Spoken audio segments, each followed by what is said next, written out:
Do not shake my tripod.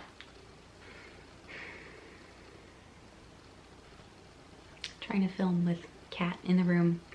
Pumpkin, I'm about to kick you out. Oh, I gotta film. Nope, apparently I just gotta pet her.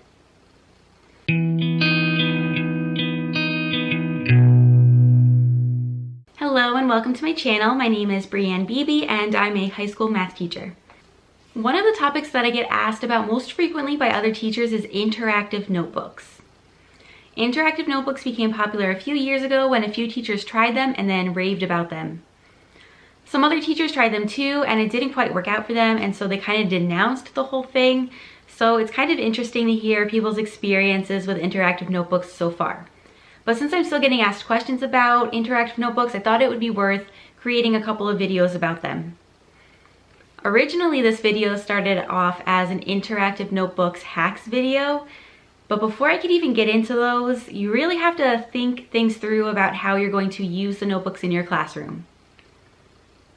So with that being said, an interactive notebooks hacks video is forthcoming, but for today, we need to talk about some decisions that you need to make if you're planning to implement interactive notebooks. So I've been teaching for the past 6 years, and for the last 5, I have used interactive notebooks and I've loved them and they worked really well for me. The first thing that you need to consider if you're thinking about implementing interactive notebooks in your classroom is why. What purpose are they going to serve? What are they going to do for you that isn't being done by what you're already doing? My first year of teaching was kind of a disaster as far as notes were concerned because, overall, I'd say starting out, I was teaching the way that I was taught. And I graduated 12 years ago, but so much has changed since then already. And I would just take the notes that were given to me by my teachers. And if it were geometry, I was still drawing and trying to draw and sketch out the diagrams that they gave me. That doesn't really work anymore. And I don't know if it comes from the fact that students are being given note packets in middle school, or if it's just how they are now where they just can't take their own notes. I don't know what the deal is. So the main reason why I decided to start using interactive notebooks is because I teach geometry. The majority of the problems that I teach involve some sort of diagram that is usually there for the students. Sometimes they have to draw them, but most of the time it's already there. So having students have to stop and draw these things was a huge time suck. Also, just for math, it helps for them to have the actual problem. And so when I was giving students notes, they were not able to copy down the problem because with geometry, the problems that they get are so exaggerated and long-winded. It's the longest problem for them to have to write down. It takes forever. And then they still have to solve the problem. So for me, interactive notebooks just make more sense. The second thing that you have to consider is what are you going to do for the students that prefer to take their own notes?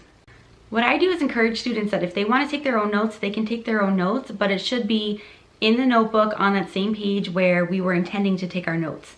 And then I'll have them take the handout that I give them for that day and put it on that page. They could glue it down with either a couple of dots on the top corners or a thin line across the top of the page. So that way it's in there where it needs to be. They have the problems, the diagrams, and everything that they need, but they can still lift that paper up and see the notes that they took themselves.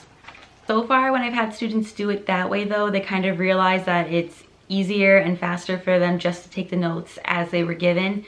So I don't have students stick with that continuously, but when they feel that they want to do it that way, then they know how and they just take care of what they need to do. Next thing that you need to consider is how are you going to handle absences? When students are absent, they're likely to miss a page of notes.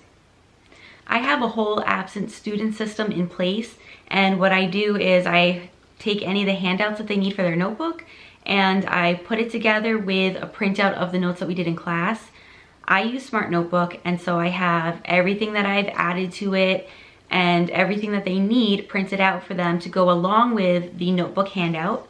And then students are able to complete this page on their own time, but when they come back. I also just make sure on their notes to annotate what the title of the page was and what page that should be going on to. The next decision that you need to make is, are the notebooks going to stay in school or will the students be able to take them home?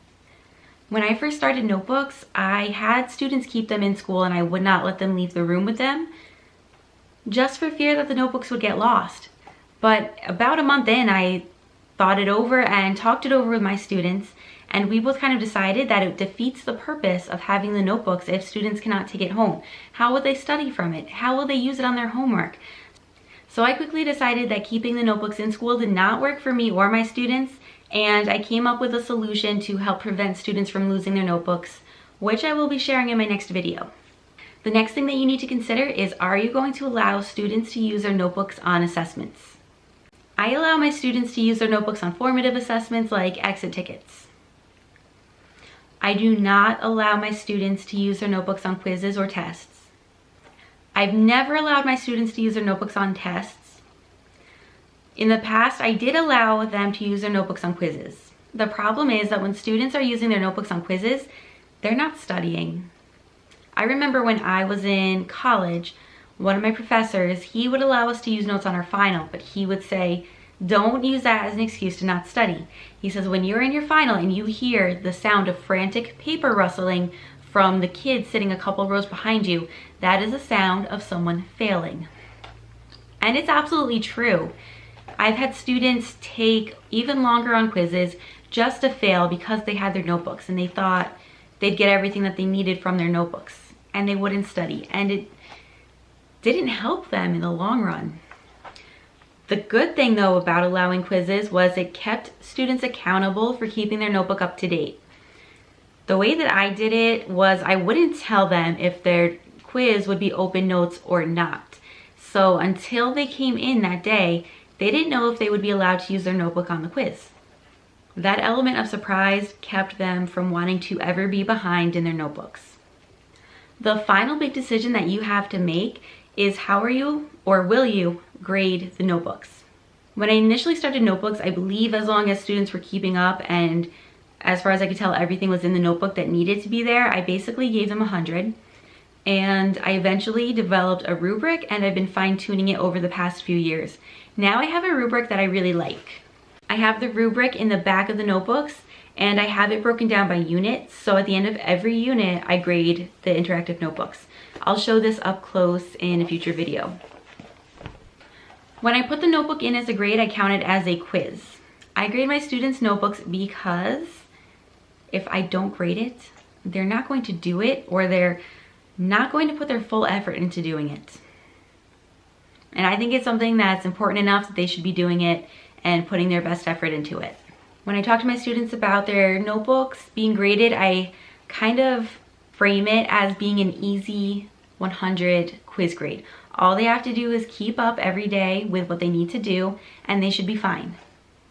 The only thing that I'm not satisfied with as far as my grading is concerned is when I grade. It's hard to find time to actually grade them because students need them throughout their learning and it's hard to take it from them. The only chance I've really had to do that is during tests. So during tests, I will collect their notebooks, I will grade them and kind of grade a few and then circulate, grade a few, circulate again. It's not my favorite solution, but it's the best one I have for right now. If you're implementing interactive notebooks, you also need to consider some logistics. The biggest one is, how are you going to distribute and collect supplies? There's kind of a lot that goes into this one as far as my experience goes, so I'm going to save that for the next video. Typically, the supplies that you need to have are the adhesive that you're using, scissors. I like to use highlighters. You can have colored pencils. Basically anything you can imagine could be used for your notebooks. I can tell you what I did initially, and I changed it since, and I will never look back. I had my glues in this large bin. I had my scissors in cups, and if I had colored pencils or anything out, I'd have those out too. And I would just have these things laid out across the table in the back of my classroom, and students would have to come in each day, take the supplies from the table, and then bring it back at the end of the period. It never really worked 100% well. There was always glue bottles left somewhere, or scissors, or things I'd be finding on the floor. It was my least favorite thing, and I found a way to fix that, and I'm thrilled with the solution that I came up with. There's two more critical decisions that you need to make about supplies, and these are going to cause some debate. The first is about the notebook itself. Are you going to make it so that your students have to have one particular kind of notebook, or will you accept any kind of notebook? How many pages do you think you'll be needing? Because depending on the notebook, you have more pages or less pages available to you. And this is the big one. If you're going to decide on one type of notebook for your class, will it be composition or spiral? What I do for my notebooks is I use composition notebooks 100% and 100 pages minimum. If students pick up notebooks that only have 70 pages, because it seems that they're either 70 or 100 pages, they're going to run out of pages. So they need to have 100 pages in that notebook, which gives us 200 pages overall to work with. So at the beginning of the year, I tell students that they need to get a composition notebook, and I kind of drill into them. It needs to be 100 pages, it needs to be composition. No, you cannot bring in a spiral notebook. And then I tell them that these notebooks can be found during back to school at Target and Walmart for 50 cents each. What I also do is stock up on notebooks over the summer because I teach in a Title I school. Not every student that I have is going to be able to provide their own notebook, so I'm prepared to provide one for them because I believe in interactive notebooks in my classroom that much. Since my students are taking their notebooks back and forth from school to home, it's important that their notebook holds up, which is why I demand composition notebooks. I have had students have their covers come off and we kind of hot glued it back together, so they're not 100% foolproof or anything like that. They do come apart if you're not careful. But I found that they hold up so much better than the spiral notebooks.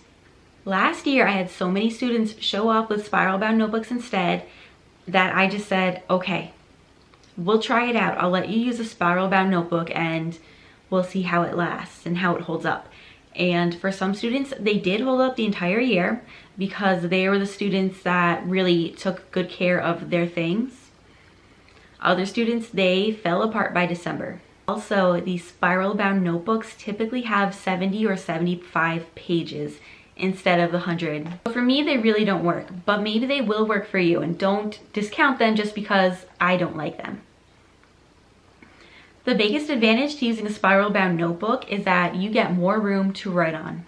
The other very debatable supply question that you have to decide on is what kind of adhesive are you going to use? For adhesives, you have glue sticks, liquid glue, and tape to choose from. Glue sticks are a cost-effective option. They're usually not messy, but what I find with glue sticks in general is you give it a few months and the glue dries out to the point where your pages will start falling out. And I've just noticed that with different things, and for that reason I never even attempted to use glue sticks in my interactive notebooks. When I have students that want to work on their notebook at home, I will let them use a glue stick, but kind of say to them, when you come back and you're here with the liquid glue, reinforce it. Don't just let it be the glue stick that's holding your papers together. I think that most teachers that use interactive notebooks swear by tape. Tape is great, but tape is expensive. The best solution I've seen anyone come up with for using tape for interactive notebooks is the teacher would walk around with the tape and dispense it to each student one at a time, individually. So the teacher is tearing off the exact amount that students need. Because we know if we give students the tape and let them tear off a piece themselves, they're going to take the longest piece that they possibly can because that's just what they do. Tape is also expensive. For me, I initially had to supply everything for the notebooks. When I decided to do it, it was way after my budget had been submitted for the following school year. So I had to buy notebooks, I had to buy glue, I had to buy scissors for my entire class. So that being said, I am a fan of the liquid glue, and I feel like I'm able to say that because I teach high school. Middle school, it might not go as well, I don't know. Honestly, I give the middle school people a lot of credit because I just couldn't.